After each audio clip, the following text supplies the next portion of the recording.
একটি নামের সাথে লুকিয়ে আছে ভয়ঙ্কর এক জগৎ। এই জগতের অপরাধীরা দুনিয়ার নৃশংসতার সব সীমা অতিক্রম করে ফেলেছে। বলছি জেফ্রি অ্যাপস্টেইনের কথা। এই কুখ্যাত পীড়ক অ্যাপস্টেইনের প্রায় 30 লাখ নথি নিয়ে রীতিমতো ঝড় বইছে বিশ্বে। অ্যাপস্টেইন নথিতে উঠে এসেছে প্রভাবশালী এবং ক্লিন ইমেজের বিলিয়নিয়ার আইডলদের নাম। নথিতে এসেছে মার্কিন প্রেসিডেন্ট ডোনাল্ড ট্রাম্প, সাবেক প্রেসিডেন্ট বিল ক্লিন্টন, ধনকুবের ইলন মাস্ক থেকে শুরু করে মাইক্রোসফটের সহ প্রতিষ্ঠাতা বিল গেটস, ব্রিটেনের প্রিন্স অ্যান্ড্রু মাউন্ট ব্যাটেনের নামও। শুধু তাই নয়, সারা জাগানো পদার্থবিদ স্টিফেন হকিং এবং সঙ্গীতশিল্পী মাইকেল জ্যাকসনেরও নাম আছে এই তালিকায়। আছেন খেলা জগতের আইকন লিওনেল মেসি থেকে শুরু করে ক্লিন ইমেজের অধিকারী সচিন টেন্ডুলকারের নামও।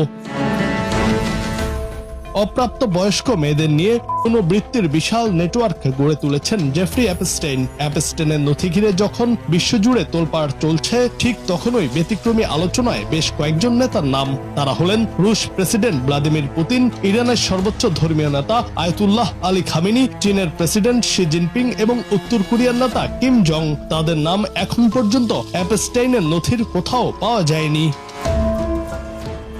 অ্যাপস্টেইন ফাইলে পুতিন, খামেনি, কিম, জিনপিং এর নাম না থাকার নেপথ্যে কি, সেটিও স্পষ্ট হচ্ছে ধীরে ধীরে। এই নেতারা মূলত পশ্চিমাদের ঘোর বিরোধী। অ্যাপস্টেইনের নেটওয়ার্ক মূলত যুক্তরাষ্ট্র, ব্রিটেন এবং ইউরোপের অভিজাত সামাজিক এবং রাজনৈতিক পরিমণ্ডলের মধ্যেই সীমাবদ্ধ ছিল।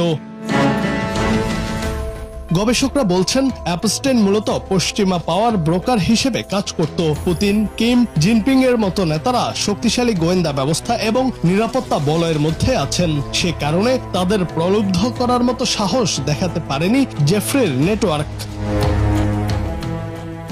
নিপীড়নের অপরাধে দোষী সাব্যস্ত অ্যাপস্টেইন 2019 সালের 10 আগস্ট নিউ ইয়র্কের একটি কারাগারে মারা যান। রহস্যজনকভাবে মৃত্যু হয় কুখ্যাত অপরাধীর। যদিও তখন কারা কর্তৃপক্ষ বলেছিল অ্যাপস্টেইন নিজের নিজে। জুনায়েদ